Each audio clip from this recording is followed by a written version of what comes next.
నువ్వు ఏ మార్గంలో వెళ్తున్నావు? అందరూ వెళ్తున్నటువంటి మార్గంలోనా లేదా సరియైన మార్గంలోనా? ఒక రోజు టీచర్ వాళ్ళ క్లాస్లోకి వచ్చి చెప్తుంది, రేపు ఒక ఎగ్జామ్ ఉంది, అందులో ఎవరు మంచిగా పర్ఫామ్ చేస్తారో వాళ్ళే క్లాస్ ప్రెసిడెంట్ అవుతారని. మరుసటి రోజు ఎగ్జామ్ స్టార్ట్ అయింది.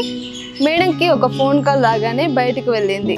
అక్కడ టేబుల్ మీద ఒక ఆన్సర్ షీట్ ఉండడం ఒక అబ్బాయి గమనించి వెళ్ళి తీసుకొని ఆన్సర్స్ కాపీ చేసుకొని అతని ఫ్రెండ్స్ అందరికీ ఫార్వర్డ్ చేశాడు.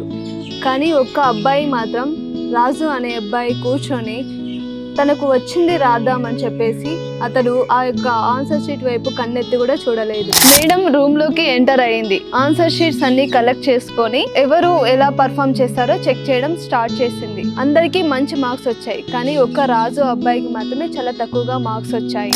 టీచర్ నవ్వుతూ చెప్పింది, ఇది ఒక హానెస్టీ ఎగ్జాము, ఎవరైతే మరి నిజాయితీగా రాసి ఉన్నారో వాళ్ళు మాత్రమే క్లాస్ ప్రెసిడెంట్ అవుతారు అని. టీచర్ చెప్పింది, ఈ ఎగ్జామ్ లో రాజు విన్ అయ్యాడు అని. నిజాయితీగా ఉన్నాడే గొప్ప నాయకుడు అవుతాడు. అంతే కదా, మన జీవితంలో కూడా చాలా ఇలాంటి సమస్యలు ఎదుర్కొంటాము. మనం ఏ పంట విత్తుతామో అదే కోస్తాము.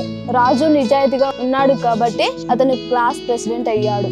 మన జీవితంలో కూడా ఇలాంటి పరీక్షలు ఎదురవుతుంటాయి. ఎవరు చూడకపోయినా దేవుడు చూస్తుంటాడు. నిజాయితీతో నడిచే వారికి ఆయన ఎల్లప్పుడూ తోడుగా ఉంటాడు. ఒకటి గుర్తుంచుకోండి, నిజాయితీగా ఉండటం అంటే ఓడిపోవడం కాదు, అది దైవానుగ్రహానికి తొలి అడుగు అని.